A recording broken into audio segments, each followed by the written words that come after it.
আসসালামু আলাইকুম। আগামী ১৬ই মে ২০২৫ ২০২২ সাল ভিত্তিক সিনিয়র অফিসারের প্রিলিমিনারি পরীক্ষা। তো আমরা সবাই জানি যে প্রিলিমিনারি পরীক্ষার মার্ক কিন্তু আমাদের রিটেন বা ভাইভাই হচ্ছে অ্যাড হয় না। চাকরিটা হয় মূলত ২০০ মার্কের রিটেন আর ২৫ মার্কের ভাইভাই, ২২৫ মার্কের মধ্যে। তার মানে কি প্রিলিমিনারিটা কিছু না? না, প্রিলিমিনারির মার্ক অ্যাড হবে না আপনার চাকরি পাওয়ার ক্ষেত্রে, কিন্তু এটা ছাড়া কিন্তু চাকরি হবে না। কারণ এটা পাস না করলে তো আপনি রিটেনেই বসতে পারবেন না। তাহলে প্রিলিমিনারির গুরুত্ব আমাদের জীবনে অপরিসীম।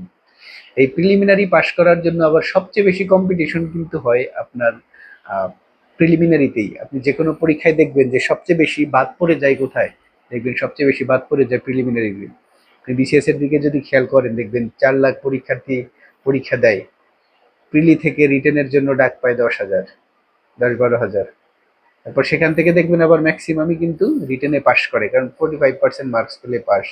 তো ব্যাংকের ক্ষেত্রেও যদিও একদম সিনারিও সেম না, তো এখানেও কিন্তু একটা স্ট্যান্ডার্ড মেনটেন করা হয়। প্রিলিমিনারিতে দেখা যায় ধরেন ৭০ যদি কাটমার্ক হয় বা ৬০ যদি কাটমার্ক হয়, তো ৬০-এর নিচে যারা আছেন, ৭০-এর নিচে যারা আছেন তারা সবাই কিন্তু ফেল, তারা কিন্তু রিটেনে বসতে পারবেন না। দেখা গেল কয়েক লক্ষাধিক পরীক্ষার্থী পরীক্ষা দিয়ে কয়েক হাজার পরীক্ষার্থী হচ্ছে রিটেনে বসবে, সেখান থেকে ভাই ভাই হয়তো ধরেন সিট প্রতি ৫ থেকে ৬ জন বা তিনজনকে ডাকা হয়। একজনের একজনকে নেবে, এর এগেনস্টে তিনজনকে ভাই ভাই ডাকা হচ্ছে। তো প্রিলিমিনারি পরীক্ষাটা কিন্তু অনেক গুরুত্বপূর্ণ, কারণ এই স্টেজটা যদিও আপনার মার্ক অ্যাড হবে না চাকরি পাওয়ার ক্ষেত্রে, কিন্তু আপনার এই স্টেজটা পার না হলে কিন্তু আপনি রিটেনে বসতে পারবেন না।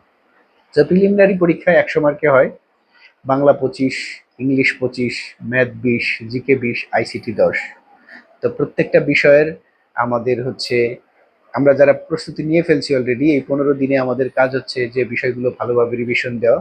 প্রথমত একদম বিগত বছরের সব জব সলিউশন, যেটা বিগত বছরের সব প্রশ্ন সমাধান করে ফেলতে হবে আমাদের। যেটা বিআইবিএম, শোনা যাচ্ছে বিআইবিএম কোশ্চেন করবে, কিন্তু বিআইবিএম ছাড়াও বাকি যে ফ্যাকাল্টি এফবিএস আর সেই ফ্যাকাল্টিগুলোর কোশ্চেনও আমরা হচ্ছে দেখে যাওয়ার চেষ্টা করব। পাশাপাশি সাম্প্রতিক ৩ মাসের, লাস্ট ৩ মাসের হচ্ছে আমরা সাধারণ জ্ঞান, এই সাম্প্রতিক যে বিষয়গুলো সেই জিনিসগুলো দেখে যাব। আর প্রত্যেকটা বিষয়ের যে আমরা একটা করে বই পড়ি, সেই বইটার হচ্ছে বইটা থেকে দাগানো অংশগুলো এ টু জেড হয়তো এই ১৫ দিনে পড়া সম্ভব হবে না। তো যে অংশগুলো আমরা মার্ক করে রাখতাম সেই অংশগুলো একদম সুন্দরভাবে আমরা দেখে যাব পরীক্ষার হলে যাওয়ার আগে এই ১৫-১৬ দিন। আর পরীক্ষার হলে গিয়ে যেটা করব, যে আমার ব্যক্তিগত মতামত হচ্ছে আপনারা ১০০টাই দাগায় আসবেন। 0.25 নেগেটিভ হলে এই নেগেটিভ খুব একটা ইফেক্ট ফেলবে না আপনার সবগুলো দাগায় আসলে। আর যেটা করবেন, আমি ব্যক্তিগতভাবে জিকে আগে দাগাইতাম, GK, Bangla, ICT, English, math এই সিকোয়েন্সে দাগাইতাম। আর শুরুতে হচ্ছে যেটা করতাম যে শতভাগ শিওর যে জিনিসগুলো সেই জিনিসগুলো আমি দাগাইতাম। ম্যাথের ক্ষেত্রেও যেটা আমি দেখেই বুঝতে পারতেছি যে এই ম্যাথটা আমি করতে পারবো, সেই ম্যাথটা আগে করতাম। আবার দেখতাম যে সময় বেশি লাগবে কিনা। কিছু কিছু ম্যাথ যেমন আহ, আহ, চক্রবৃদ্ধি মুনাফার যে ম্যাথগুলো আছে এগুলোতে হচ্ছে সময় বেশি লাগে, ম্যাথ ইজি কিন্তু সময় বেশি লাগে, তো সেটা আমরা স্কিপ করে যাব, স্কিপ করে গিয়ে পরে সময় দেখে সেটা করব। সো এই জিনিসগুলো ফলো করার চেষ্টা করেন। আর যারা মডেল টেস্টের জন্য বই কিনছেন বা কোচিং টোচিং বা কোথাও মডেল টেস্ট দেন, তারা হচ্ছে রেগুলার মডেল টেস্ট দেন। এখন হচ্ছে মডেল টেস্ট দিলে আপনি যেটা বুঝতে পারবেন যে আপনার এই দুর্বলতাটা, উইকনেসটা কোন জায়গায়।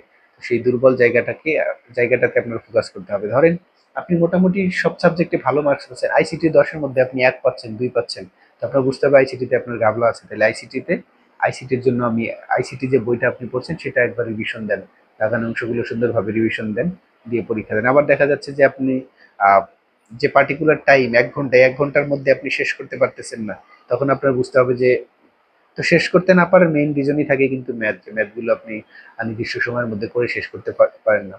তো কি করবেন, ওই নির্দিষ্ট সময় ধরে ২০ থেকে ২৫ মিনিটের মধ্যে ২০টা ম্যাথ সলভ করার চেষ্টা করবেন।